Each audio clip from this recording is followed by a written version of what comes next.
নিজেকে দেখো আর আমার মেয়েকে দেখো। অভিনবের মনে হল যেন কেউ তার বুকে ছুরি বসিয়ে দিয়েছে।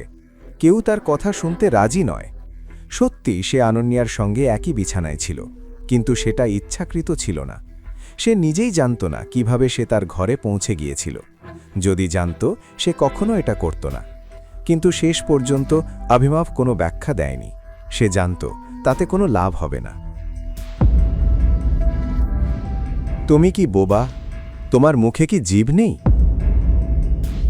শর্মিলা, এই বসো। অভিনব, তুমি বসো। শর্মিলা তখনও রাগ নিয়ে তার দিকে তাকিয়েছিল। অভিনব বসে পড়ল, আর রাজীব কথা চালিয়ে গেল। তাহলে ওখানে যা হয়েছিল সে সব কিছুই আমরা জানি। এমনকি আনান্যা নিজেও জানে না তার সঙ্গে ঠিক কিভাবে এটা ঘটল।